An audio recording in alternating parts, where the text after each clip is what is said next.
کچھ عجیب و غریب چیزیں ہیں ہم نے جو دین میں شامل کر لی وہ بدعت نہیں بھائی. آپ بدعت وہ ہوتی ہے جو اچھی نیت سے کی جائے. یقیناً آپ گھر سجا رہے ہیں اچھی نیت سے کر رہے ہیں, مجھے معلوم ہے, اس لیے میں کبھی دل آپ کو ڈائریکٹ نہیں ٹوکتا کہ میرے محلے میں بھی دو چار ہیں, میں ڈائریکٹ نہیں ٹوکتا کہ بھیا یہ کیوں کر دیا, گناہ ہو رہا ہے. نہیں, میں نہیں کہتا. میں تو سوچتا ہوں کہ چلو بیچارہ نماز نہیں پڑھ رہا ہے. ایک بزرگ تھے, ان کو ایک گاؤں میں جماعت گئی, دین کی علماء گئے, تو ان کا ایک علاقہ گاؤں کے گاؤں علاقوں کے علاقے ان کے یہاں نہ نماز ہے, نہ مسجد ہے, نہ جماعت سے نماز ہوتی ہے, نہ روزہ نہ زکوٰۃ. ان کے یہاں صرف خرافات ہے دین کے نام پر. محرم میں خوب بس یہ کیا بولتے ہیں جو بناتے ہیں تعزیہ ہے, محرم میں سب چیزیں ہیں بدعت و خرافات. نہ رمضان کا وہ اہتمام ہے, روزہ ہے, نہ زکوٰۃ, نہ حج, نہ.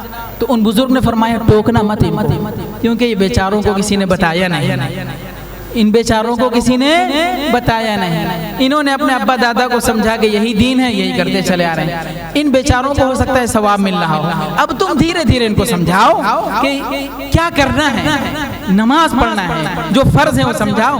جب اچھی طرح سمجھنے لگیں گے, قرآن و حدیث سمجھنے لگیں گے, تو ان کے خود ہی سمجھ میں آئے گا کہ یہ تو اللہ کے رسول نے بھی نہیں کیا, صحابہ نے بھی نہیں کیا. خود ہی چھوڑیں گے دھیرے دھیرے آپ ان سے چھڑوا سکتے ہیں. ابھی ٹوکیں گے تو ہو سکتا ہے اسلام ہی میں سے پھر جائیں, اسلام کا کچھ بچا ہی نہیں ان کے پاس. اسی لیے ہم ان لوگوں کو نہیں ٹوکتے. اکثر وہ لوگ گھر سجاتے ہیں جو اکثر آپ کو مسجدوں میں نہیں ملیں گے, یہ بات پکی ہے. لیکن بیچارے اب ان پر محنت کرنے کی ضرورت ہے, سمجھانے کی ضرورت ہے, تاکہ وہ یہ سب بدعات خرافات سمجھ کر, گناہ سمجھ کر چھوڑیں. تو بہرحال اس بات پر ہم آپ سب کا بہت بہت شکریہ ادا کرتے ہیں کہ آپ نے توجہ سے بات سنی. تھوڑی لمبی ہو گئی لیکن معذرت خواہ ہیں, اور آپ کو بیٹھنے کا بھی پورا ثواب ملا ہوگا.